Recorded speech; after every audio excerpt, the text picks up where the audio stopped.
ఈరోజు చాప్టర్లో ప్రకృతి సిద్ధ మండలంలోని అతి ప్రధానమైనటువంటి మండలాలు ఋతుపవన మండలం మరియు మధ్యధర మండలం గురించి మనం ఈరోజు ఈ చాప్టర్లో చూద్దాం. ప్రకృతి సిద్ధ మండలాలు సాధారణంగా 13 మండలాలు. అందులో ప్రధానంగా మన పాఠ్యాంశాలు ఉన్నవి 8. అందులో మొదటిది మధ్యధర భూమధ్య రేఖ మండలం, రెండో తీసుకుంటే మనకు భూమధ్య రేఖ మండలం, ఆ తర్వాత మనకు సవర్ణ గడ్డి భూములు, స్టెపీ గడ్డి భూములు, మరి తర్వాత ఉష్ణ ఎడారులు. ఈ చాప్టర్లు మనం ఇంతకుముందు క్లాస్లో చూడడం జరిగింది. ప్రస్తుతం ఋతుపవన మండలం, మధ్యధర మండలం గురించి చూద్దాం. ఋతుపవన మండలం తీసుకుంటే ఋతుపవన మండలంలోని భూమధ్య రేఖకి ఈ ఋతుపవన మండలము భూమధ్య రేఖకి ఇరువైపులా 10 డిగ్రీల నుంచి 30 డిగ్రీల ఉత్తర దక్షిణ అక్షాంశాల మధ్య విస్తరించి ఉన్న ప్రాంతమే ఋతుపవన మండలం. ఋతుపవన మండలం ఉత్తరార్ధగోళంలో, దక్షిణార్ధగోళంలో ఎక్కువ విస్తీర్ణంలో విస్తరించబడినటువంటి ఈ మండలము సాధారణంగా భారతదేశానికి అతి దగ్గరగా ఉన్నటువంటి మండలంగా చెప్పడం జరుగుతుంది. ఇది ప్రతి ఖండానికి తూర్పు తీరంలో ఉంటుంది. అంటే ప్రతి ఖండానికి దాదాపుగా 7 ఖండాలలో దీని యొక్క ఈ ఋతుపవన మండలం అనేది మనకు తూర్పు ప్రాంతంలో ఎక్కువగా దీని ప్రభావం అనేది ఉంటుంది. అయితే ఉష్ణమండల ఎడార్ల ప్రభావం అనేది ప్రతి ఖండానికి పశ్చిమ ప్రాంతంలో ఉంటే, ఉత్తర ప్రాంతంలో మనకు తూర్పు ప్రాంతంలో మన ఋతుపవన మండలం ఎక్కువగా ప్రభావం చూపిస్తుంది. ఇక జనరల్గా ఋతువు అనే ఈ తెలుగు పదం అనే ఈ ఋతువు అనే పదము మనకు అరబిక్ భాషలోని మౌసమ్ అనే పదం నుంచి తీసుకోవడం జరిగింది. మౌసమ్ అనే దానికి ఇంగ్లీష్లో మాన్సూన్. మాన్సూన్ అనేది మనకు జనరల్గా ఇంగ్లీష్ పదం. ఈ ఇంగ్లీష్ పదాన్ని మౌసమ్ అనే అరబిక్ భాష నుంచి మనకు తీసుకోవడం జరిగింది. ఈ మాన్సూన్కు తెలుగు పదము ఋతువు అని అంటారు. ఋతుపవన మండలం కింది ప్రాంతాల్లో మనకు సాధారణంగా ఋతుపవన మండలం ఇది 10 నుంచి 30 డిగ్రీల ఉత్తర దక్షిణార్ధగోళంలో ఏ ఖండాల్లో విస్తరించి ఉన్నాయనే విషయం తీసుకుంటే, ఇది దక్షిణ ఆగ్నేయ ఆసియా ఖండంలో, అంటే ఈ ఋతుపవన మండలము ఎక్కువ విస్తీర్ణము మనకు ఆసియా ఖండంలో ఉంది. ఆసియా ఖండానికి దక్షిణాన మరియు అదేవిధంగా మనకు ఆగ్నేయ దిశలో ఆగ్నేయ ఆసియా ఖండంలో కూడా ఇది ఎక్కువగా విస్తరించి ఉంది. ఇక దక్షిణాసియా ఖండంలో ప్రధానంగా తీసుకుంటే మనకు భారతదేశం, కొంత భాగం శ్రీలంక, అదేవిధంగా తీసుకుంటే పాకిస్తాన్, బంగ్లాదేశ్, మయన్మార్, ఇక Malaysia, Singapore, Indonesia, Indonesia, Philippine దేశాలు ఈ ఆసియా ఖండంలోని దక్షిణాసియా ఖండ, ఆగ్నేయాసియా ఖండంలో భాగాలు. ఆస్ట్రేలియా, ఇండోనేషియా ఉత్తర ఈశాన్య భాగాలు, న్యూ గినియా దేశం ఇది ఉత్తర దక్షిణార్ధగోళంలో ఉన్నటువంటి ఈ ఖండాల్లో ఉన్నాయి. ఇక ఉత్తరార్ధగోళంలో మనకు ఆసియా, దక్షిణార్ధగోళంలో ఆస్ట్రేలియా, ఇండోనేషియా, ఉత్తర ఈశాన్య భాగాలు. ఇండోనేషియాలోని ఉత్తర ఈశాన్య భాగాలు దీనిలోని భాగం. న్యూ గినియా మనకు ఈ ప్రాంతంలోని భాగం. ఇక ఋతుపవన మండలంలో మనకు సాధారణంగా ఉష్ణోగ్రతలు మనకు సరాసరి 29 నుంచి 32 డిగ్రీలుగా నమోదవుతాయి. వేసవి కాలంలో. వేసవి కాలము మనకు ఈ ఋతుపవన మండలంలో మనకు సాధారణంగా ఇది ఫిబ్రవరి, మార్చి, ఏప్రిల్, మే నెలలో ఎక్కువగా ఉష్ణోగ్రత అనేది నమోదవుతుంది. ఇది సరాసరి ఈ నెలల మధ్య ఉష్ణోగ్రత 29 డిగ్రీల నుంచి 32 డిగ్రీల సరాసరి ఉష్ణోగ్రత. అదేవిధంగా జనవరి నెలలో ఉష్ణోగ్రతలో ఈ ఋతుపవన మండలంలో 18 నుంచి 21 సెంటీగ్రేడ్ ఉష్ణోగ్రత సరాసరిగా ఉండడం ఉష్ణోగ్రత ఉంటుంది. అయితే మొత్తం ఓవరాల్గా తీసుకుంటే వేసవి కాలంలో కావచ్చు, చలికాలంలో కావచ్చు, మరియు వర్షాకాలంలో కావచ్చు, సరాసరి ఉష్ణోగ్రత 35 డిగ్రీలుగా ఈ ఋతుపవన మండలంలో నమోదవుతూ ఉంటుంది. సాధారణంగా ఈ ఉష్ణోగ్రతలు అనేవి ఎండాకాలము, వర్షాకాలం, చలికాలంలో మన భారతదేశంలో ఈ సరాసరి ఉష్ణోగ్రతలని సాధారణంగా మనం చూస్తూ ఉంటాం. అంటే ఈ ఋతుపవన మండలంలోని ఎక్కువ భాగము భారతదేశంతో ఉష్ణోగ్రతలే కావచ్చు, అడవులే కావచ్చు, మరియు వివిధ రకాల మనకు జనాభాలు కావచ్చు, వివిధ ఖనిజాలు కావచ్చు, ఎక్కువగా భారతదేశ ఉపఖండంతో ఎక్కువగా ఈ ఋతుపవన మండలము మనకు అనుకూలంగా ఉంటుంది. ఇక జూన్ నుంచి ఆగస్టు నెలలో మన భారతదేశంలో సరాసరి వర్షపాతం 60 సెంటీమీటర్లు నమోదవుతూ ఉంటుంది. అయితే జనరల్గా ప్రపంచంలో జూన్ నుంచి ఆగస్టు నెలలో 60% వర్షపాతం నమోదవుతుంది. అంటే మనకు సాధారణంగా ఋతుపవన మండలంలో మనకు ఎండాకాలము, వర్షాకాలము, చలికాలం అనేవి 3 కాలాలు ఉంటూ ఉంటాయి. అందులో జూన్ నుంచి సెప్టెంబర్ మధ్యన ఈ మండలంలో ఎక్కువగా వర్షపాతం అనేది నమోదవుతుంది. అయితే సరాసరి ఈ ఋతుపవన మండలంలో జూన్ నుంచి ఆగస్టు నెలలో 60% వర్షపాతం కురిసే అవకాశం ఉంది. ఇక జూన్ జూలై సగటు వర్షపాతం, జూన్ జూలైలో సగటు వర్షపాతం 277 సెంటీమీటర్లు. మొత్తం ఈ మండలంలో ఇంత వర్షపాతం సరాసరి కురిసే అవకాశం ఉంటుంది. ఇక డిసెంబర్ నెలలో సగటు వర్షపాతం అతి తక్కువగా, అంటే జూన్ జూలైలో అత్యధిక వర్షపాతం 277 సెంటీమీటర్లు అత్యధికం కురిస్తే, అతి తక్కువ వర్షపాతం డిసెంబర్ నెలలో 0.5 సెంటీమీటర్లుగా నమోదవుతుంది. అంటే దాదాపుగా మన వర్షపాతం అతి తక్కువగా నమోదవుతున్న నెలగా దీన్ని సూచిస్తారు.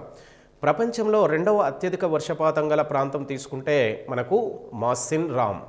ఇది ఇక్కడ 1141 సెంటీమీటర్ల వర్షపాతం ఇక్కడ నమోదవుతుంది. ప్రపంచంలో అత్యధిక వర్షపాతం కురిసే మొదటి ప్రాంతం హవాయి దీవుల్లో మనకు అమెరికాలో పసిఫిక్ మహాసముద్రం ఉంది. ప్రపంచంలో రెండవ అత్యధిక వర్షపాతం భారతదేశంలో మాసిన్ రామ్ 1141 సెంటీమీటర్ల వర్షపాతం నమోదవుతుంది. ఇది భారతదేశంలో మనకు ఎక్కువగా గారో కొండల వద్ద మేఘాలయ రాష్ట్రంలో ఈ మాసిన్ రామ్ అనే ప్రాంతము ఉంది. ఇక ప్రపంచంలో 3వ అత్యధిక వర్షపాతం కురిసే ప్రాంతం కూడా భారతదేశంలోనే ఉంది. అది కూడా మేఘాలయ రాష్ట్రంలో చిరాపుంజి ప్రాంతం. ఇది కాశీ కొండల పాదాల వద్ద ఇది విస్తరించి ఉంది. ఇక్కడ చిరాపుంజిలో నమోదవుతున్న వర్షపాతం 1087 సెంటీమీటర్లు. ఈ చిరాపుంజి భారతదేశంలో రెండవ అత్యధిక వర్షపాతం కురిసే ప్రాంతం. మొదటిది మాసిన్ రాము ప్రాంతంలో భారతదేశంలో అత్యధిక వర్షపాతం కురిసే ప్రాంతాలు. ఈ రెండు ప్రపంచంలో రెండవ, మూడవ అత్యధిక వర్షపాత ప్రాంతాలు. మొదటిది మనకు హవాయి దీవులో పసిఫిక్ మహాసముద్రంలో ఉన్న దీవుల్లో అత్యధిక వర్షపాతం కురుస్తుంది. ఇది అమెరికా దేశానికి సంబంధించిన దీవులు. ఇక ఈశాన్య ఋతుపవనాల వలన వర్షం పడే ప్రాంతాలు తీసుకుంటే తైవాన్, వియత్నాంలోని అన్నా తీరం. ఇక ఋతుపవన మండలంలో ఆగ్నేయాసియా దేశంలో ఉన్నటువంటి తైవాన్, వియత్నాంలోని అన్నా తీరం, అంటే అన్నా తీరం అనే ప్రాంతంలో ఎక్కువగా వర్షపాతం కురుస్తుంది. అదేవిధంగా కోరమండల్ తీరంలో దక్షిణ కోస్తా ఆంధ్ర. అయితే భారతదేశంలో మనకు ఈశాన్య ఋతుపవనాల వలన, అంటే జనరల్గా ఈశాన్య ఋతుపవనాల వలన భారతదేశంలో వర్షం కురిసే ప్రాంతాలు తీసుకుంటే మనకు కోరమండల్ తీర ప్రాంతం, అంటే మనకు తమిళనాడు తీర ప్రాంతాన్ని కోరమండల్ తీర ప్రాంతం అంటారు. అదేవిధంగా దక్షిణ కోస్తా ప్రాంతంలోని నెల్లూరు, అంటే దక్షిణ కోస్తా అంటే నెల్లూరు జిల్లా తీర ప్రాంతాన్ని జనరల్గా సర్కార్ తీరంలో మనకు వర్షం ఈశాన్య ఋతుపవనాల ద్వారా కురుస్తూ ఉంటుంది. అయితే నైరుతి ఋతుపవనాల ద్వారా మనకు ఋతుపవన కాలంలో ఈశాన్య ఋతుపవనాలు, అంటే రెండు కాలాల్లో, రెండు ఋతువుల్లో కూడా భారతదేశంలో మనకు ఈ మండలంలో వర్షాలు అనేవి సహజంగా కురుస్తూ ఉంటాయి. ఈశాన్య ఋతుపవనాలు మనకు సహజంగా అక్టోబర్, నవంబర్ నెలలో ఈ ఋతుపవనాల ద్వారా భారతదేశంలో ఈ పైన చెప్పిన ప్రాంతాల్లో ఎక్కువగా వర్షం కురిసే ప్రాంతాలుగా చెప్పుకోవచ్చు. అదేవిధంగా ఇక్కడ ఋతుపవన మండలంలో అడవుల్లో తీసుకుంటే 200 సెంటీమీటర్ల కంటే ఎక్కువ వర్షపాతం పడే ప్రాంతాల్లో ఋతుపవన అరణ్యాలు పెరుగుతూ ఉంటాయి. అంటే ఈ ఋతుపవన మండలంలో మనకు కొన్ని ప్రాంతాల్లో అత్యధిక వర్షపాతం, మరికొన్ని ప్రాంతాల్లో మధ్యస్థం, అతి తక్కువ వర్షపాత ప్రాంతాలు కూడా ఉన్నాయి. అయితే మనకి మండలంలో అరణ్యాలు మనకు వర్షాధారంపై ఆధారపడి వివిధ రకాల అరణ్యాలను విభజించడం జరిగింది. ఇక 200 సెంటీమీటర్ల కంటే ఎక్కువ వర్షపాతం పడే భారతదేశంలో కానీ ఇతర ప్రాంతాల్లో కానీ పడే ప్రాంతాల్లో పెరిగే అరణ్యాలని ఋతుపవన అరణ్యాలు లేదా సతత హరిత అరణ్యాల ద్వారా అనే పేర్లతోని పిలుస్తూ ఉంటారు. 100 నుంచి 200 సెంటీమీటర్ల వర్షపాతం ఉండే ప్రాంతాల్లో అయినటువంటి ఆ ప్రాంతాల్లో విశాలపత్ర ఆకురాల్చు అరణ్యాలు, అంటే జనరల్గా 100 నుంచి 200 సెంటీమీటర్ల వర్షపాతం సరాసరి కురిసే ప్రాంతాల్లో మనకు ఆకురాల్చు అరణ్యాలు మనకు ఎక్కువగా పెరుగుతూ ఉంటాయి. ఇక 100 సెంటీమీటర్ల కంటే తక్కువ కురిసే ప్రాంతాల్లో మనకు చిట్టడవులు ఎక్కువగా, పొద అరణ్యాలు అంటే ఎడారి వృక్షాలు ఇలాంటివి మనకు ఎక్కువగా పెరుగుతూ ఉంటాయి. ఇక నదీ డెల్టా సముద్ర తీర ప్రాంతాల్లో క్షారజల అరణ్యాలు. మరి ఏదైతే నదులు సముద్రంలో కలుస్తాయో ఆ ప్రాంతాలు మరియు డెల్టా ప్రాంతాలు, సముద్ర తీర ప్రాంతాలు, పశ్చిమ తీర ప్రాంతం, తూర్పు తీర ప్రాంతంలో మనకు ఎక్కువగా క్షారజల అరణ్యాలు, వీటిని మనకు మాడ అరణ్యాలు అనే మనకు సలైన్ ఫారెస్ట్ అని కూడా పిలుస్తూ ఉంటారు. మాడ అరణ్యాలు, క్షారజల అరణ్యాలు ఇవి సముద్ర తీర ప్రాంతంలో పెరిగే అడవులు. ఇక అదేవిధంగా ఈ అరణ్యాల్లో మనకు ఆస్ట్రేలియా ఖండంలో, ఆస్ట్రేలియా దేశంలో యూకలిప్టస్ అరణ్యాలు అత్యధికంగా పెరుగుతుంటాయి.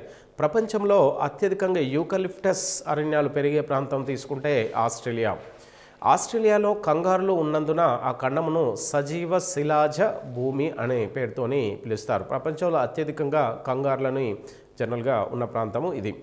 ఇక 25% జనాభా ఋతుపవన మండలంలోనే నివసిస్తుంటారు. జనరల్గా సహజంగా తీసుకుంటే ఈ మండలంలో మానవ నివాసానికి అనుకూలం ఉన్న ప్రాంతంగా చెప్పుకోవడం జరుగుతుంది. ఇక్కడ మనకు ప్రపంచ జనాభాలో 25% జనాభా ఈ ఋతుపవన మండలంలోనే నివసిస్తున్నారు. ఈ ఋతుపవన మండలం అధిక జనాభా గల దేశం భారతదేశం. ఈ ఋతుపవన మండల ప్రాంతంలో మనకు సహజంగా వర్షాలు పడే ప్రాంతంలో ఉన్నటువంటి నదీ పరిసర ప్రాంతంలో ఎక్కువ జనాభా నివసిస్తుంటారు. ఈ ఋతుపవన మండలం అధిక జనాభా మనకు భారతదేశంలోనే ఉంటారు. అంటే ఋతుపవన మండలం అంటే సాధారణంగా భారతదేశాన్ని ప్రామాణికంగా తీసుకొని మనకి మండలం అనేది ఉంటుంది. అధిక జనాభా గల దేశం బంగ్లాదేశ్. ప్రపంచంలో అత్యధిక జనసాంద్రత గల దేశము బంగ్లాదేశ్. అంటే ప్రపంచంలో అధిక జనాభా కలిగిన దేశం చైనా, రెండవది ఇండియా అయితే అత్యధిక జనసాంద్రత అంటే తక్కువ విస్తీర్ణంలో ఎక్కువ జనాభా నివసిస్తున్న ప్రాంతాలను జనసాంద్రత అంటారు. ఇది ప్రపంచంలో బంగ్లాదేశ్ విస్తీర్ణ పరంగా అతి తక్కువగా ఉండి జనాభా అత్యధికంగా ఉంది కాబట్టి ఇక్కడ జనసాంద్రత ప్రపంచంలోనే అత్యధికంగా ఉంటుంది. ఇక అధిక జనసాంద్రత గల ద్వీపము జావా ద్వీపము. ఇది ఇండోనేషియాలోని అతి ప్రధానమైనటువంటి దీవి. ఇక్కడ అత్యధికంగా మనకు జనసాంద్రత ఎక్కువగా నివసిస్తున్న దీవిగా జావాని పిలవడం జరుగుతుంది. ఇక్కడ జీవనాధార వ్యవసాయం అమల్లో ఉంది. మన జీవనాధారం అంటే వ్యవసాయం, మన ఆహార పంటలకు సంబంధించిన వ్యవసాయము, జీవనానికి ఏదైతే ఆహార పంటలు కానీ ఏదైతే అవసరాలు ఉంటాయో వాటి ద్వారా మనకి వ్యవసాయం ద్వారా మనకు ఎక్కువగా జరుగుతుంది. ప్రపంచంలో జనుము పంటకు ప్రసిద్ధి చెందిన దేశము బంగ్లాదేశ్, తర్వాత భారత్. ప్రపంచంలో జనుము అంటే జూట్, ఇది అత్యధికంగా జనుము పంట బంగ్లాదేశ్, భారత్లో పండిస్తున్నారు. బంగ్లాదేశ్లో మనకు అత్యధికంగా బ్రహ్మపుత్ర నది పరిసర ప్రాంతంలో, భారతదేశంలో గంగా నది పరిసర ప్రాంతంలో, వెస్ట్ బెంగాల్లో హుగ్లీ నది పరిసర ప్రాంతంలో ఎక్కువగా జనుము పంటను పండిస్తున్నారు. ప్రపంచంలో తేయాకు ఉత్పత్తిలో ప్రసిద్ధి చెందిన దేశాల్లో భారత్, శ్రీలంక. ప్రపంచంలో టీ ఉత్పత్తిలో ఈ మండలంలో భారత్ మొదటి స్థానం, రెండవది శ్రీలంక. ప్రపంచంలో జనరల్గా తేయాకు అనేది ప్రపంచంలో భారత్, రెండవది చైనా, మూడవది శ్రీలంక. కానీ ఈ మండలంలో భారత్ మొదటి స్థానం, రెండవది తీసుకుంటే శ్రీలంక. చెరకు సాగు భూమి విస్తీర్ణంలో ప్రథమ స్థానము మనకు భారత్. అంటే చెరకు కల్టివేట్ విస్తీర్ణం అంటే చెరకు పండించే భూమి విస్తీర్ణంలో ప్రపంచంలోనే ఈ మండలంలో భారతదేశం మొదటి స్థానంలో ఉంది. ఇక ప్రపంచంలో వరిని ఎక్కువ ఎగుమతి చేసే దేశాలు మయన్మార్, థాయిలాండ్. ప్రపంచంలో అత్యధికంగా వరిని పండించే దేశాల్లో తీసుకుంటే మరియు చైనా, ఇండియా అయితే ఈ రెండు దేశాల్లో కూడా అత్యధికంగా వరిని ఎక్కువగా వ్యాపార పంటగా మయన్మార్, థాయిలాండ్ దేశాల్లో పండించి ఎక్కువగా వివిధ దేశాలకు ఎగుమతి చేసి విదేశీ ఆదాయాన్ని పొందుతూ ఉంటారు. నాణ్యమైన ఇనుము, సున్నప్రాయి, బాక్సైట్ ఉత్పత్తిలో అగ్రగామి భారత్. ఈ మండలంలో నాణ్యమైన అంటే క్వాలిటీ ఐరన్ ఇనుముని అత్యధికంగా ఉత్పత్తి చేస్తున్న దేశంలో ఈ మండలంలో భారతదేశం మొదటి స్థానంలో ఉంది. అంటే నాణ్యమైన ఇనుములో సున్నప్రాయ్, లైమ్ స్టోన్ ఉత్పత్తిలో కూడా ఈ మండలంలో భారతదేశం అగ్రగామి. బాక్సైట్, అల్యూమినియం ఉత్పత్తిలో కూడా అగ్రగామి భారతదేశమే. ఇక అదేవిధంగా మాంగనీస్, అబ్రకం ఉత్పత్తిలో ఈ మండలంలో భారత్ ప్రథమ స్థానం. మాంగనీస్, అబ్రకం ఉత్పత్తిలో ఈ భారతదేశం ప్రథమ స్థానం.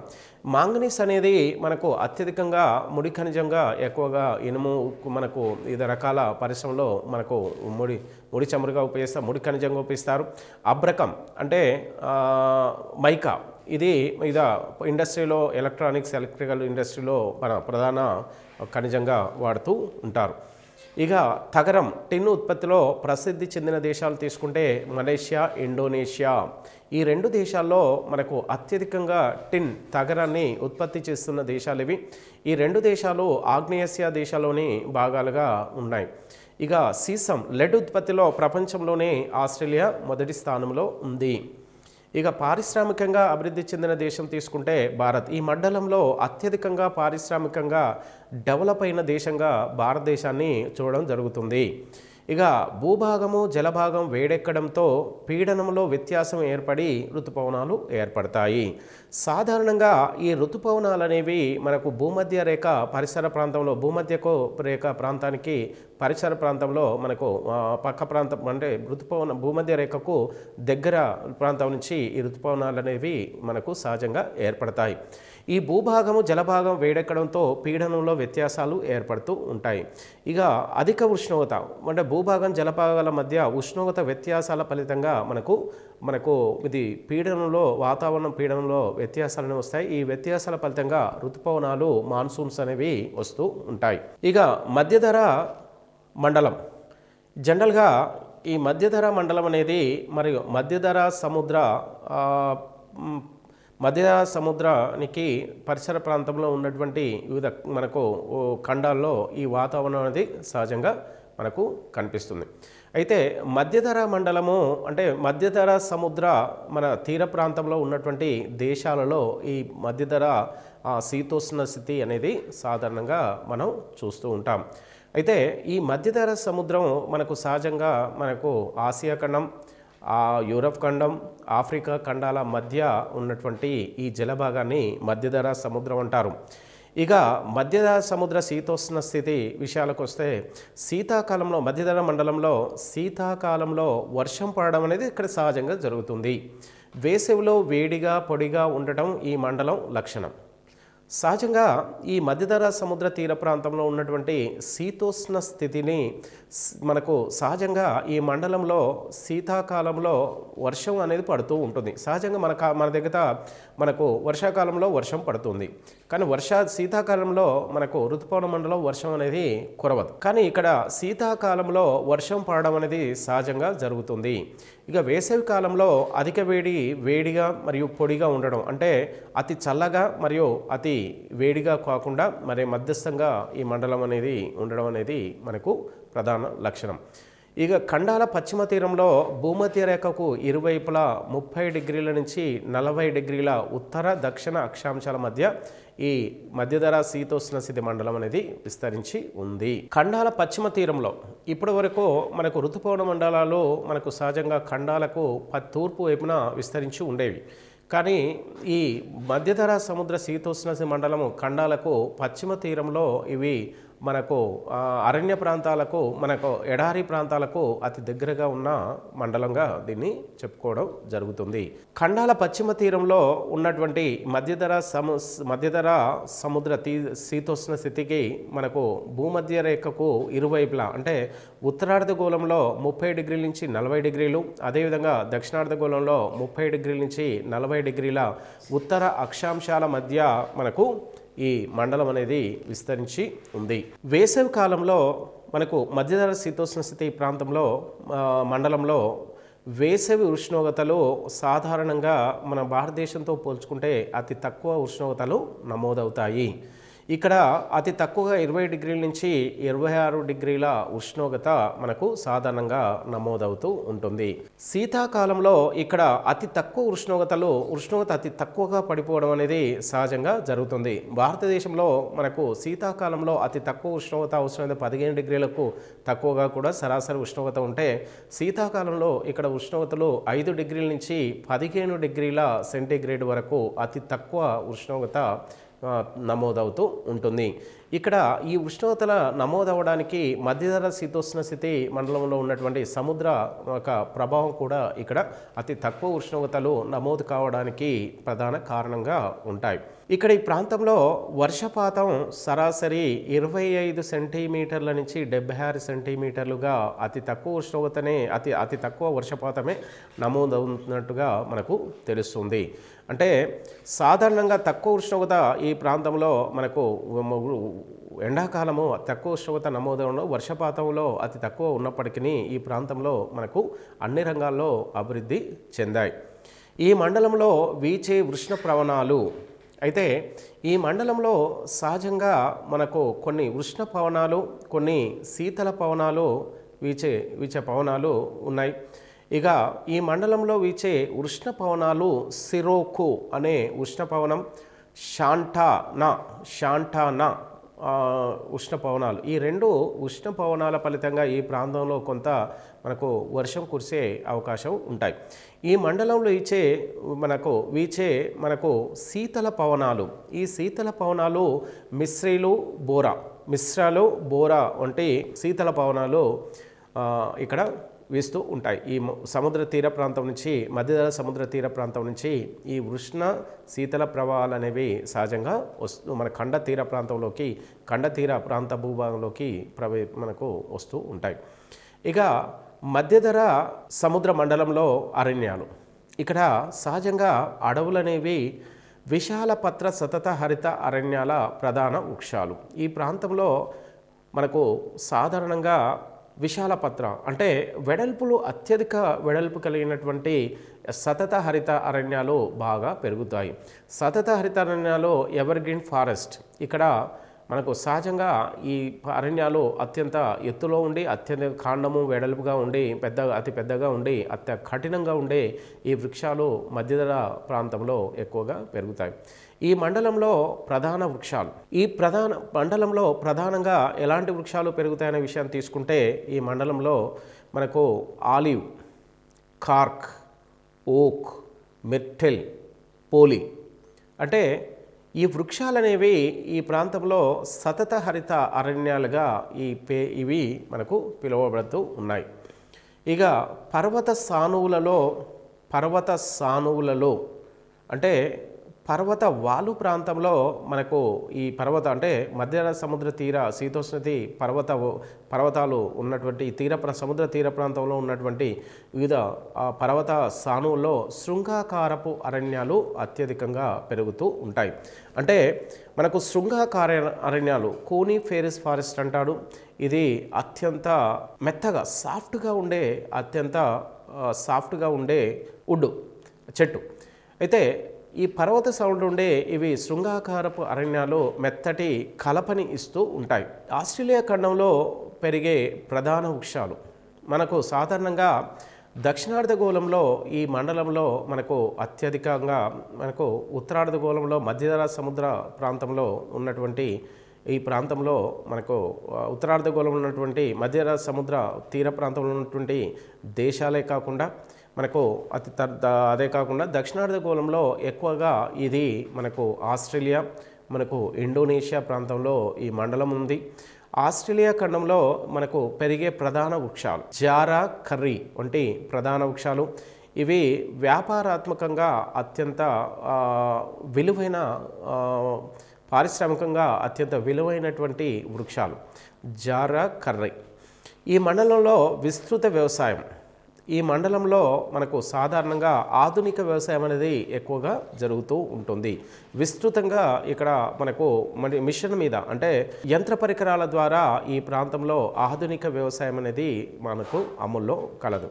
అంటే ఆధునిక వ్యవసాయం అనగా మనకు జనరల్గా మనకు సాధారణంగా మనకు వివిధ చేత్తో చేసే కాకుండా యంత్ర పరికరాలు ప్రతి వ్యవసాయ పని కార్యక్రమాలు కూడా ఇక్కడ యంత్ర పరికరాల దాన్ని మనకు సాధారణంగా వ్యవసాయం అనేది మనకు చేస్తూ ఉంటారు. ఈ వ్యవసాయం అంటే వ్యవసాయం ద్వారా వివిధ పంటలు అనేవి సహజంగా పండిస్తారు. ఇక ఈ మండలంలో మనకు సాధారణంగా ఏ పంటలు పండిస్తారనే విషయం తీసుకుంటే మనకు ఆలివ్, నారింజ, ద్రాక్షల సమ్మేళనం ఎక్కువగా ఈ రంగంలో ఈ వ్యవసాయ రంగం ఇక్కడ అత్యధికంగా మనకు ఎలాంటి వ్యవసాయ రంగంలో ఉన్నటువంటి ప్రధాన లక్షణం ఆలివ్, నారింజ, ద్రాక్షల సమ్మేళనం. ఇవి 3 రకాలైనటువంటి పంటల్ని అత్యధికంగా ఈ ప్రాంతంలో ఒకదాన్నొకటి మనకు ఒక బెల్ట్ లాగా వీటిని పండించడం అనేది సహజంగా జరుగుతుంది. ఆలివ్ ఎక్కువ, నారింజ, ద్రాక్ష అత్యధికంగా ఈ మండలంలోనే సహజంగా పండిస్తారు. పండ్ల తోటలకు ప్రసిద్ధి. ఇక్కడ అత్యధికంగా పండ్ల తోటలకు ప్రసిద్ధి చెందిన ప్రాంతం కేప్ టౌన్. ఇది ఆస్ట్రేలియా ఖండంలో అత్యధికంగా ఇక్కడ పంటల్ని బాగా పండిస్తూ ఉంటారు. ఇక నారింజ పండ్ల ఎగుమతికి ప్రసిద్ధి కాంచిన ప్రాంతం. ప్రపంచంలో అత్యధికంగా నారింజ పండ్లను అత్యధికంగా పండిస్తున్న ప్రాంతం అంటే ఇక ఈ మధ్యధర శీతోష్ణతి ప్రాంతము ఉత్తర అమెరికాలోని కాలిఫోర్నియా రాష్ట్రంలో కూడా మనకు ఇది కొంత మధ్యధర సముద్ర ప్రాంతంలో ఉన్నటువంటి ప్రాంతం.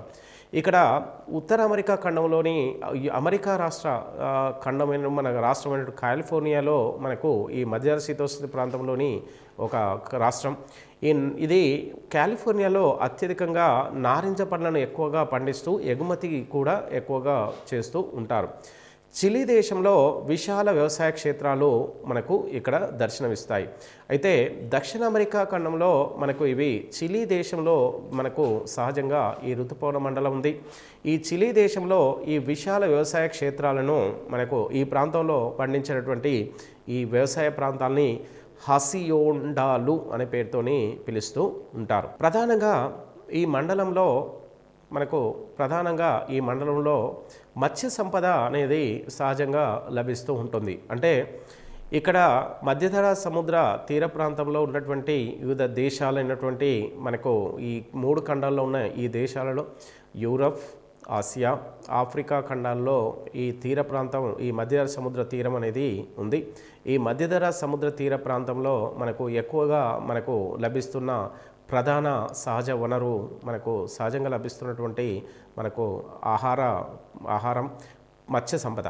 ఈ మత్స్య సంపదలో ఇక్కడ ప్రపంచంలో అత్యంత ప్రసిద్ధి చెందినటువంటి మత్స్య సంపద సార్టైన్, ట్యూగా అనే 2 రకాలైనటువంటి మనకు చేపలు, 2 అత్యంత విలువైనటువంటి ఈ చేపలు ఈ ప్రాంతంలో లభిస్తూ ఉంటాయి.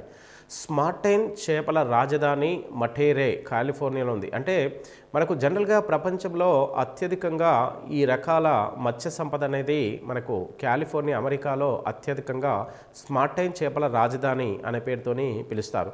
అంటే స్మార్టైన్ వంటి చేపలను అత్యధికంగా మనకు లభిస్తున్న ప్రాంతం కాలిఫోర్నియాలో మనకు అత్యధికంగా పసిఫిక్ సముద్ర ఖండ అంచు తీరంలో ఎక్కువగా ఈ స్మార్టైన్ చేపల ఎక్కువగా లభిస్తుంటాయి. కాబట్టి మనకు ఈ స్మార్టైన్ చేపలు మటేరే అనే ప్రాంతాన్నిలో అత్యధికంగా లభించడం వల్ల ఆ ప్రాంతాన్ని స్మార్టైన్ చేపల రాజధానిగా సహజంగా పిలుస్తూ ఉన్నారు. పాదరసము, కరార, పాలరాయి విగ్రహాల తయారీకి వాడతారు. ఇక జనరల్గా చూడండి, ఇక్కడ పాదరసము అత్యధికంగా మధ్యధర శీతోష్ణ మండలంలో అత్యధికంగా మెర్క్యూరీ పాదరసం అనేది దొరుకుతూ ఉంటుంది. అత్యంత విలువైనటువంటి పాదరసము ఈ మండలంలోనే ఎక్కువగా లభిస్తుంది. కరార, పాలరాయి విగ్రహాల తయారీకి ఉపయోగిస్తారు. ఇక పాలరాయిలో ఎన్నో రకాలు ఉంటాయి. అన్ని రకాల పాలరాయిలో మనకు విగ్రహాల తయారీకి అతి ప్రధానమైనటువంటి పాలరాయి కరార పాలరాయి. ఇది ఇటలీ దేశంలో ఉన్నటువంటి మనకు అతి ప్రధానమైనటువంటి మనకు ఈ ఖనిజం కరార పాలరాయి. ఇక బాక్సైట్, ప్రపంచంలో అత్యధికంగా బాక్సైట్ను ఉత్పత్తి చేస్తున్న దేశంగా మనకు ఫ్రాన్స్ని చూడవచ్చు. ఇక్కడ ఫ్రాన్స్ దేశంలో మనకు అత్యధికంగా అల్యూమినియం ఖనిజాన్ని లభిస్తుంది. అంటే బాక్సైట్ ఖనిజం నుంచి మనకు అల్యూమినియం అనేది వెలికి తీయడం జరుగుతూ ఉంటుంది. బాక్సైట్ అనేది అల్యూమినియం ఖనిజం యొక్క అల్యూమినియం యొక్క మనకు ధాతువు అని పిలుస్తూ ఉంటారు.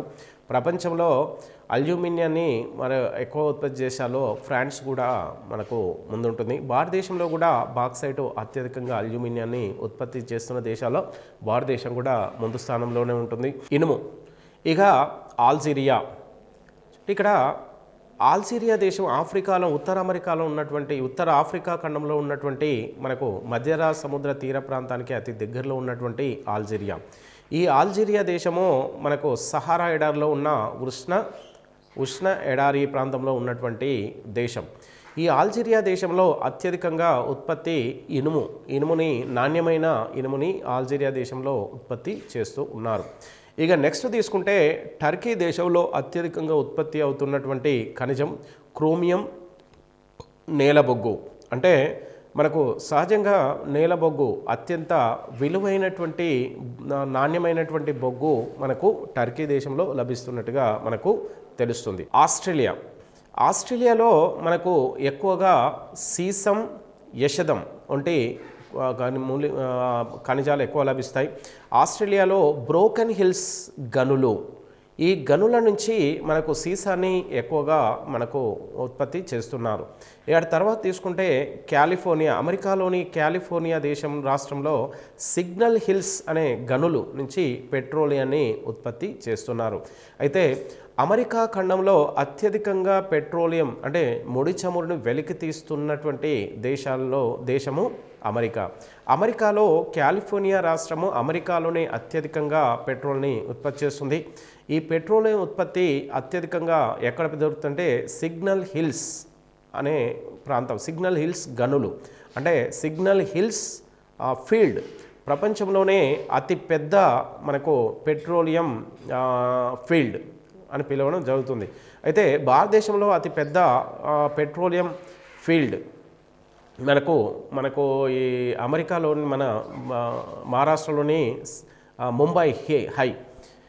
ప్రపంచంలో అతిపెద్ద పెట్రోలియం గనులు కలిగిన ప్రాంతం సిగ్నల్ హిల్స్. ఇక సుగంధ పరిమళ ద్రవ్య పరిశ్రమ, ప్రపంచంలో సుగంధ ద్రవ్య పరిశ్రమ అత్యధికంగా ఫ్రాన్స్ దేశంలోని ఉంది.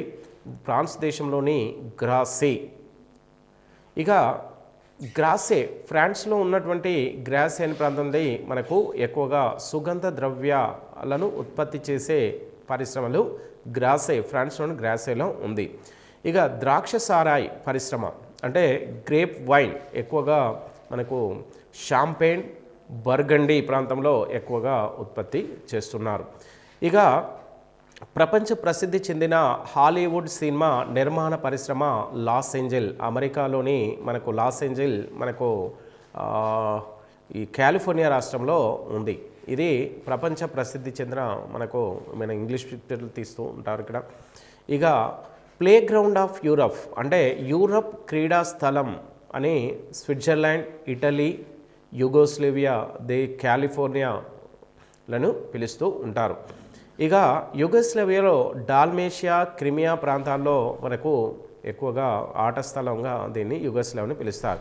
కాలిఫోర్నియా, యుగోస్లేవియా, క్రిమియా క్రీడా స్థలం అనే పేరుతోని పిలుస్తూ ఉంటారు. ప్లే గ్రౌండ్ ఆఫ్ అమెరికా, కాలిఫోర్నియాని జనరల్గా ప్లే గ్రౌండ్ ఆఫ్ అమెరికా అనే పేరుతోని జనరల్గా పిలుస్తుంటారు. కెసినోలు అనగా సముద్రంలో తేలియాడే జూద గృహాలు. అంటే ఈ జూద గృహాలు అనేవి మనకు సాధారణంగా జూదం అంటే వివిధ రకాలైనటువంటి ఆటలు, అంటే ఇక పేక మనకు అలాంటివి అనుకోండి, ఎన్నో రకాల జూదాలు మనకు హార్స్ కానీ పేక మనకు ఎన్నో రకాల మనకు మానవునికి అనుకూలంగా అంటే మానవుని అత్యధికంగా ఇష్టపడేటువంటి మనకు అంటే లొంగిపోయే విషయాలకు సంబంధించినటువంటి గృహాలు అంటారు, అంటే కెసినోలు. అంటే సముద్రంలో తేలియాడే జూద గృహాలు. అంటే ఈ గృహాల్లో మనిషికి అవసరమైనటువంటి ఎన్నో రకాల మనకు మనిషికి అనుకూలంగా లేని ఎన్నో రకాల ఆటల్ని ఆడడానికి ఈ కెసినోల్లో ఉపయోగిస్తూ ఉంటారు. ఇవి సముద్రంలో తేలియాడే గృహాలు. అంటే జనరల్గా ఇవి భూ ఉపరితలంలో కాకుండా ఎక్కువగా సముద్రంలోనే ఈ గృహాలని ఉంటాయి. ఇవి కెసినోలు అత్యధికంగా ప్రపంచంలో ఉన్న దేశం తీసుకుంటే మొనాకో. ఇది మొనాకో ఈ ప్రాంతం ఫ్రాన్స్కి దక్షిణ తీరంలో గల చిన్న దేశం. ఫ్రాన్స్ దేశానికి దక్షిణాన ఉన్న ఒక చిన్న దేశమైనటువంటి మొనాకో మనకు మధ్యధరా సముద్ర ప్రాంతానికి దగ్గరగా ఉంది. ఈ ప్రాంతంలో ప్రపంచంలోనే అత్యధికంగా మనకు జూద గృహాలు ఉన్నటువంటి సముద్రంలో తేలియాడే జూద గృహాలు ఉన్నటువంటి ప్రాంతం. ఇక ఈ మధ్యధరా మండలంలో ప్రాచీన నగరాలు, ప్రపంచంలోనే అత్యంత ప్రాచీన నగరాలు ఏ మండలంలో ఉన్నాయని తెలుసుకుంటే ఎథెన్స్, రోమ్, నెపిల్స్, ఇస్తాంబుల్. ఇక జనరల్గా రోమ్ అనేది ప్రపంచ ప్రసిద్ధి చెందినటువంటి మనకు ప్రాచీన నగరం. ఎథెన్స్ కూడా ప్రపంచ ప్రసిద్ధి. నెపుల్స్, ఇస్తాంబుల్, టర్కీ ప్రాంతంలో మనకు జనరల్గా ఈ పట్టణాల్లో మనకు అతి పురాతనమైనవి, ప్రాచీన నాగరికత, ప్రాచీన చరిత్ర మనకు ఎక్కువగా ప్రాచీన నాగరికతకు సంబంధించినటువంటి వివిధ అంశాలు ఈ ప్రాంతాలు, ఈ నగరాల్లో మనకు సహజంగా ఉంటాయి. మనకు సాధారణంగా ఋతుపవన మండలం మరియు ఈ మధ్యధర శీతోష్ణ మండలాలు విషయాలు తీసుకుంటే, ఈ ఋతుపవన మండలం విషయాన్ని తీసుకొని సారవంతమైనటువంటి నేలలు, ప్రపంచంలో సారవంతమైన నేలలు మనకు ఈ ఋతుపవన మండలాల్లో మనకు వెనకకు వెళ్తే ఈ ఋతుపవన మండలాల్లో అత్యంత సారవంతమైన నేలలు అత్యధికంగా ఉన్నట్టుగా తెలుస్తుంది. అయితే ఈ భూమధ్య రేఖకు ఇరువైపులా మనకు ఈ ఋతుపవన మండలం అనేది సాధారణంగా విస్తరించి ఉంది. ఈ ఋతుపవన మండలము సాధారణంగా వ్యవసాయ మండలంగా, వ్యవసాయానికి అనుకూలమైన ప్రాంతంగా తీసుకుంటారు. ఇక్కడ జనాభా అనేది ఋతుపవన మండలంలో నదీ పరిసర ప్రాంతంలో ఎక్కువగా విస్తరించి వీరు ఎక్కువగా నదీ వ్యవసాయం, మనకి నదీ ఆధారంగా మన నదీ పరిసర ప్రాంతంలో పండించే వివిధ పంటల్ని ఈ ఋతుపవన మండలంలో ఎక్కువగా పండిస్తూ ఉంటారు. ఇక ఋతుపవన మండలంలో కొన్ని అంశాలను తీసుకుంటే, ఈ ఋతుపవన మండలాల్లో మనకు ఎక్కువగా 3 కాలాలు అనేవి సహజంగా వస్తూ ఉంటాయి. ఒకటి జనరల్గా ఎండాకాలం అనేది, మనకు వర్షాకాలం అనేది జూన్ నుంచి సెప్టెంబర్ వరకు. అదేవిధంగా మనకు చలికాలం అనేది మనకు అక్టోబర్ నుంచి ఫిబ్రవరి వరకు ఉంటుంది. అదేవిధంగా ఎండాకాలం ఫిబ్రవరి నుంచి మార్చి, ఏప్రిల్, మే నెలల మధ్య ఇక్కడ ఎండాకాలాన్ని గుర్తించారు. అంటే ఈ మండలంలో ఏవైతే దేశాలు ఉన్నాయో ఈ దేశాల్లో మనకు సాధారణంగా 3 కాలాలు అనేవి సహజంగా ప్రతి సంవత్సరం వస్తూ ఉంటాయి. అయితే ఈ 3 కాలాలకు వ్యతిరేకంగా మనకు భూమధ్య రేఖ మండలానికి ఉత్తర దక్షిణార్ధగోళంలో 10 డిగ్రీల ఉత్తరార్ధగోళం, దక్షిణార్ధగోళాల మధ్యన మనకు ఎక్కువ సూర్యకిరణాలు లంబంగా ప్రసరించడం వలన ఇక్కడ ప్రతిరోజు 3 కాలాలు అనేవి సహజంగా రావడం జరుగుతుంది. ఇది భూమధ్య రేఖకి 10 ఉత్తరార్ధగోళం, దక్షిణార్ధగోళంలో 10 డిగ్రీల వద్ద. అదేవిధంగా ఈ మన ఋతుపవన మండలంలో 10 నుంచి 30 డిగ్రీల మధ్య, 10 డిగ్రీల నుంచి 30 డిగ్రీల వైపుకు వెళ్ళే కొద్దీ సూర్యకిరణాలు కొంత వాలుగా పడడం చేత ఇక్కడ ఈ ప్రాంతంలో మనకు భూమధ్య రేఖ నుంచి ధ్రువాల వైపుకు వెళ్ళే కొద్దీ సూర్యకిరణ ప్రసరణని, పతన కోణాన్ని ఆధారంగా చేసుకొని ఇక్కడ ఋతువులు అనేవి సహజంగా ఏర్పడుతూ ఉంటాయి. అయితే ప్రతి ఖండానికి తూర్పు భాగంలో మనకు సహజంగా ఋతుపవన మండలం అనేది ఉంటూ ఉంది. అయితే మన ఖండానికి, ఆసియా ఖండానికి మనకు సాధారణంగా దక్షిణాన ఎక్కువగా మనకు తూర్పు వైపు తీసుకుంటే మనకు ఆగ్నేయ ఆసియా ప్రాంతము మనకు ఆసియా ఖండానికి తూర్పు దిశలో ఉంది. అదేవిధంగా దక్షిణ ప్రాంతంలో కూడా మనకు ఆసియా ఖండం దక్షిణాన కూడా ఈ ఋతుపవన మండలం ఉంది. ఇక అదేవిధంగా మనకు ఇక్కడ తీసుకుంటే ఎక్కువ ప్రాంతము ఈ ప్రాంతంలో ఆగ్నేయాసియా దేశంలో ఎక్కువగా ఉంది. దక్షిణార్ధగోళంలో కూడా మనకు ఎక్కువ భాగము కొంత ఆస్ట్రేలియా, ఉత్తర ఆస్ట్రేలియా, ఇండోనేషియా ఈ ప్రాంతాల్లో మనకు ఎక్కువగా ఋతుపవన మండలం ఉంది. ఇక ఈ ఋతువులు అనేవి సహజంగా మాన్సూన్ అంటారు ఇంగ్లీష్లో. ఈ మాన్సూన్ అనేవి, ఈ ఋతువులు అనేవి సాధారణంగా ఈ మండలంలో మనకు భూమధ్య రేఖకు భూమధ్య రేఖకు ఉత్తరార్ధగోళంలో మనకు ఎక్కువగా ఈ ఋతుపవనాలు అనేవి సహజంగా ఏర్పడుతూ ఉంటాయి. ఈ ఋతుపవనాలు అనేది ఉష్ణోగ్రతలోని వ్యత్యాసాల ఫలితంగా ఈ ఋతువులు అనేవి ఏర్పడుతూ ఉంటాయి. అయితే భారతదేశంలో మనకు సహజంగా తీసుకుంటే మే నెలలో భూమధ్య రేఖ వద్ద అత్యధిక ఉష్ణోగ్రత వ్యత్యాసాల ఫలితంగా మనకు నైరుతి ఋతుపవనాలు ఏర్పడి, ఈ నైరుతి ఋతుపవనాలు భారతదేశం కన్యాకుమారికి దగ్గరలో, ఈ ఋతుపవనాలు కన్యాకుమారి దగ్గరలో భూమధ్య రేఖ నుంచి ఈ ఋతువులు ఏర్పడి దక్షిణ కన్యాకుమారి ప్రాంతం వైపు ప్రసరిస్తూ ఈ ఋతుపవనాలు మొట్టమొదటిసారిగా ఈ నైరుతి ఋతుపవనాలు భారతదేశంలో మనకు కేరళ రాష్ట్రంలో మొట్టమొదటిసారిగా నైరుతి ఋతుపవనాలు ప్రసరించి మనకు మే జూన్ నెలలో ఇవి ఈ నైరుతి ఋతుపవనాలు మన భారతదేశంలోకి ప్రవేశించి మనకు జూన్ జూలై ఆగస్టు సెప్టెంబర్ 4 నెలల మధ్య మనకు భారతదేశంలో అత్యధిక వర్షపాతాన్ని ఇస్తుంటాయి. అత్యధిక వర్షము మనకు భారతదేశంలో జూలై నెలలో ఎక్కువగా మనకు సంభవిస్తూ ఉంటుంది. ఈ ఋతుపవనాలు సహజంగా నైరుతి ఋతుపవనాలు అరేబియా సముద్ర ఋతుపవనాలు ఆ తర్వాత బంగాళాఖాత ఋతుపవనాలనే 2 శాఖలుగా విడిపోయి బంగాళాఖాత ఋతుపవనాలు మనకు సహజంగా అండమాన్లోకి ప్రవేశించి అండమాన్ నుంచి ఈశాన్య రాష్ట్రాల గుండా ఉత్తర భారతదేశంలోకి ఈశాన్య రాష్ట్రాల గుండా మనకు గంగా సింధు బ్రహ్మపుత్ర మైదానంలోకి ప్రవేశిస్తాయి.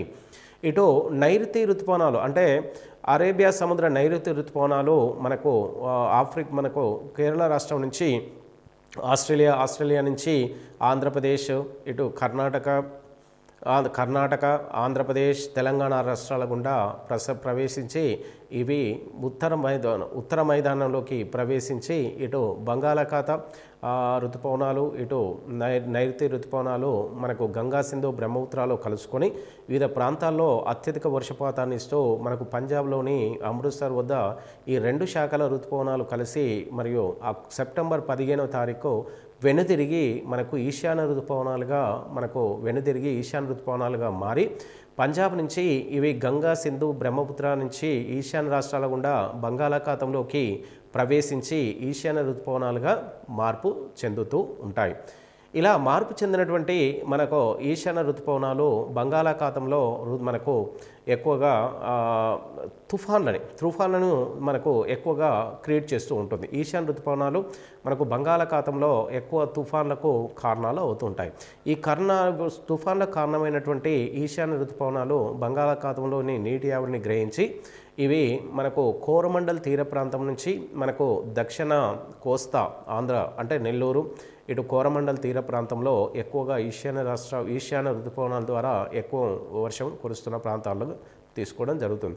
అయితే అటు తర్వాత తీసుకుంటే ఈశాన్య ఋతుపవనాలు ఈ కోరమండల్ ప్రాంతం నుంచి అటు దక్షిణ తెలంగాణ ఆంధ్ర రాష్ట్రం నుంచి తెలంగాణ ప్రాంతంలో కూడా కొంత వర్షాన్ని ఇస్తూ మనకు ఇవి ఈ వాయువ్య ప్రాంతంలోకి ప్రవేశించి మనకు ఈశాన్య ఋతుపవనాలు డ్రైగా మారడం అనేది సహజంగా జరుగుతూ ఉంటుంది. అయితే భారతదేశంలో అత్యధికంగా వర్షపాతం అనేది సహజంగా మనకు ఈ కేరళ రాష్ట్రంలో అత్యధికంగా వర్షపాతం అనేది రాష్ట్రం వైజ్గా తీసుకుంటే అత్యధికంగా వర్షపాతం కేరళ రాష్ట్రంలో కేరళ పశ్చిమ కనుమల్లో ఎక్కువ వర్షపాతం అనేది సహజంగా 300 సెంటీమీటర్ల కంటే ఎక్కువగా కురవడం అనేది జరుగుతూ ఉంటుంది. అటు తర్వాత తీసుకుంటే భారతదేశంలో అత్యధికంగా వర్షపాతము ఏ కాలంలో కురుస్తుందంటే వర్షాకాలంలో కురుస్తుంటుంది. అత్యధికంగా వర్షపాతం కురిసే మరో ప్రాంతం తీసుకుంటే ఈశాన్య రాష్ట్రాల్లోని ప్రాంతంలో ఎక్కువ వర్షపాతం కురుస్తుంది. అటు తర్వాత తీసుకుంటే భారతదేశంలో మనకు ప్రపంచంలో అత్యధిక వర్షపాతం కురిసే ప్రాంతంలో మౌసిన్రామ్ అనే ప్రాంతం మరియు చిరాపుంజి ప్రాంతాలు మేఘాలయ రాష్ట్రంలో మనకు నైరుతి ఋతుపవనాల కాలంలో ఎక్కువ వర్షపాతాన్ని ఇస్తూ ప్రపంచంలో 2వ 3వ ప్రాంతాలుగా మనకు నమోదవుతున్నాయి. ఇవి ప్రపంచంలో మనకు 2, 3 అయితే భారతదేశంలో మొదటి 2 స్థానాల్లో ఇవి ఆక్రమించాయి. అదేవిధంగా మనకు శీతాకాలంలో అంటే డిసెంబర్ నెలలో భారతదేశంలో అతి తక్కువగా వర్షపాతం కురవడం అనేది సహజంగా జరుగుతుంది. ఏ నెలలో అతి తక్కువ వర్షపాతం కురుస్తుందనే విషయం తీసుకుంటే డిసెంబర్ నెలలో అతి తక్కువ వర్షపాతం కురుస్తుంది. భారతదేశంలో సహజంగా మనకు సహజంగా సరాసరి వర్షపాతం 105 సెంటీమీటర్లుగా నమోదవుతుంది. అంటే 105 సెంటీమీటర్లు మనకు సాధారణ మనకు సంవత్సరపు వర్షపాతంగా భారతదేశంలో ఉంటుంది. ఇక మనకు అత్యధికంగా వర్షపాతం కురిసే మరొక ప్రాంతం తీసుకుంటే గంగా మైదాన ప్రాంతంలో ఎక్కువ వర్షపాతం కురుస్తుంది. ఈ ప్రాంతంలోని గంగా మైదాన ప్రాంతంలో అత్యధికంగా వ్యవసాయ ప్రాంతము మనకు వ్యవసాయానికి ఉపయోగపడుతున్నటువంటి మనకు ఎక్కువగా వ్యవసాయ పంటలను పండిస్తున్న ప్రాంతంగా చూడడం జరుగుతూ ఉంటుంది. ఇక అదేవిధంగా తీసుకుంటే మనకు అత్యధికంగా ఉష్ణోగ్రత నమోదయ్యే నెల తీసుకుంటే జూన్ ప్రాంతంలో మనకు అత్యధికంగా వర్షపాతం నమోదవుతున్న అత్యధికంగా ఉష్ణోగ్రత నమోదవుతుంది. అతి తక్కువగా ఉష్ణోగ్రత మనకు సహజంగా జనవరి నెలలో భారతదేశంలో ఉంటుంది. ఇక ఆ తర్వాత తీసుకుంటే ఋతుపవన మండలం అంటే మధ్యధర శీతోష్ణ స్థితి మండలం. ఈ మధ్యధర సముద్రాన్ని అంటే మనకు ప్రికాంబ్రియన్ పీరియడ్లో మనకు టేతిస్ మహాసముద్రంగా పిలువబడేది ఉండేది. ఇప్పుడు అప్పుడు ఉన్నటువంటి టేతిస్ సముద్రం ఇప్పుడు మధ్యధర సముద్రంగా మనం సాధారణంగా పిలవడం అనేది జరుగుతూ ఉంటుంది. అయితే ఈ మధ్యధర సముద్ర శీతోష్ణ స్థితిలోకి ఉత్తరార్ధగోళంలో అమెరికాలోని మనకు కాలిఫోర్నియా, ఇటు మధ్యధర సముద్ర మన తీర ప్రాంతంలో ఉన్నటువంటి వివిధ రాష్ట్రాలైనటువంటి వివిధ ఖండాలు, యూరప్, ఆసియా, మనకు ఆఫ్రికా ఖండాలు ఉన్నాయి. ఈ ఖండాల్లోని మనకు మధ్యధర సముద్రంతోని మనకు తీరాన్ని కలిగిన వివిధ దేశాల్లో మనకు ఈ మండలం అనేది విస్తరించి ఉంది. అయితే ఈ మధ్యధర దక్షిణార్ధగోళంలో మనకు ఈ మండలము ఎక్కువగా ఆస్ట్రేలియా దేశంలో కూడా మనకు కొంత భాగం విస్తరించి ఉంది. ఇక ఈ మండలంలో మనకు సహజంగా ప్రపంచంలోనే అత్యంత ఆహ్లాదకరమైనటువంటి శీతోష్ణ మండలం ఏదని తీసుకుంటే మధ్యధర సముద్ర శీతోష్ణ స్థితి మండలాన్ని అత్యంత ఆహ్లాదకరమైనటువంటి ప్రాంతంగా చెప్పుకోవడం జరుగుతూ ఉంటుంది. ఈ ప్రాంతంలో అన్ని కాలాల్లో కూడా మనకు అత్యంత ప్రశాంతమైనటువంటి వాతావరణం, అటు ఎక్కువ ఉష్ణోగ్రత కాకుండా ఇటు సరాసరి తక్కువ ఉష్ణోగ్రత కాకుండా ఇక్కడ ఉష్ణోగ్రతలు నమోదవుతూ ఉంటాయి. ఈ ప్రాంతంలో మనకు ఎక్కువగా వివిధ రకాల పంటను పండించడానికి అనుకూలమైన ప్రాంతాలుగా మధ్యధర శీతోష్ణ ప్రాంతంలోని దేశాలు పిలుస్తూ ఉంటారు. వివిధ ప్రాంతాల్లో అత్యధికంగా గ్రేప్ వైన్ నుంచి ఈ ప్రాంతాల్లోని వివిధ దేశాల్లో గ్రేప్ వైన్ నుంచి వైన్స్ తీస్తూ ఈ ప్రాంతంలో ఎక్కువగా వివిధ రకాల డ్రింక్స్లను కూడా తయారు చేసే ప్రాంతాలుగా వీటికి పేరు ఉంది. ఇక ఈ ప్రాంతాల్లో మనకు సరాసరి మనకు ఫ్రాన్స్, ఇటలీ, ఇటు దక్షిణానికి మనకు అల్జీరియా, ఇటు జోర్డాన్, జోర్డాన్ వంటి దేశాలు ఈ సముద్ర తీర ప్రాంతంతో మనకు తీరాన్ని కలిగి ఉన్నాయి. అరణ్య విషయాలు తీసుకుంటే ఇక్కడ సతత హరితారణ్యాల నుంచి ఎక్కువగా అత్యంత కఠినమైనటువంటి కలపని మనం ఇక్కడ అడవుల నుంచి పొందుతూ ఉంటారు. ఇక్కడ వ్యాపారాత్మకమైనటువంటి కలపను ఎక్కువగా ఇక్కడ తయారవుతూ ఉంటాయి. ఈ మధ్యధర సముద్రం నుంచి మరియు అట్లాంటిక్ మహాసముద్రం నుంచి మనకు సహజంగా మనకు ఉష్ణ పవనాలు, మనకు శీతల పవనాలు అనేటువంటి కొన్ని రకాల పవనాల ఫలితంగా ఇక్కడ మనకు ఈ వాతావరణం ఇక్కడ మనకు అత్యంత ఆహ్లాదకరంగా మనకు సహజంగా కనబడుతూ ఉంటుంది. ఇక్కడ జనాభా విషయంలో తీసుకుంటే ఇక్కడ జనాభా మనకు సహజంగా టూరిజానికి సంబంధించినటువంటి జనాభా కూడా ఎక్కువగా రావడం పోవడం అనేది టూరిజం ద్వారా ఎక్కువగా ఆదాయం పొందుతున్న మండలంగా కూడా మనకు ఈ ప్రాంతాన్ని మనకు చెప్పడం అనేది జరుగుతూ ఉంటుంది. ఇక ఈ ప్రాంతాల్లో మనకు అత్యధికంగా మనకు వ్యవసాయ పంటలు తీసుకుంటే అన్ని రకాల ఆహార పంటల్ని, అన్ని రకాల వ్యాపారాత్మక పంటల్ని కూడా మనకు సహజంగా ఇక్కడ పండిస్తుంటారు. ఇక ఇక్కడ వేసవిలో శీతాకాలంలో అతి తక్కువ ఉష్ణోగ్రత 5 నుంచి 15 డిగ్రీలే నమోదవుతూ ఉంటుంది. కాబట్టి మనకు ఈ ఉష్ణోగ్రత ప్రాంతంలో మనకు ఎక్కువగా అనుకూలంగా ప్రశాంతతకు అనుకూలమైన ప్రాంతంగా పిలుస్తూ ఉంటారు. ఇక వ్యాపారాత్మకమైనటువంటి వివిధ వృక్షాలైన ఆలివ్, కార్క్, ఓక్ వంటి వృక్షాలు కూడా ఇక్కడ ప్రధానంగా వ్యాపారానికి అనుకూలంగా ఉన్నాయి. వ్యాపారం చేసుకోవడానికి ఈ వృక్షాలు అనుకూలంగా ఉన్నాయి. ఇక ఎక్కువగా ప్రపంచంలో శృంగాకార అరణ్యాలు అత్యధికంగా పెరుగుతున్న మండలంలో ఈ ప్రాంతం కూడా ఉంటుంది. ఇక్కడ శృంగాకార అరణ్యాల నుంచి మెత్తటి కలప అనేది రావడం జరుగుతుంది. ఈ కలపని ఉపయోగించి మనకు జనరల్గా మనకు ఫ్లఫ్వుడ్ అంటే కర్రగుజ్జుని ఈ శృంగాకార అరణ్యాల వృక్షాల నుంచి ఫ్లఫ్వుడ్ కర్రగుజ్జుని తయారు చేయడానికి ఈ శృంగాకార అరణ్యాలు అనుకూలంగా ఉన్నాయి. ఇక్కడ ఉన్నటువంటి శృంగాకార అరణ్యాల కలప నుంచి మనకు ఈ కర్రగుజ్జు నుంచి మనకు న్యూస్ పేపర్ తయారీకి మనకు ప్రధాన ముడి ఖనిజం ఏంటంటే శృంగాకార అరణ్యాలు. ఇక ఇక్కడ సాధారణంగా మనకు యంత్ర పరికరాల ద్వారా ఎక్కువగా వ్యవసాయం అనేది ఎక్కువగా జరుగుతూ ఉంటుంది.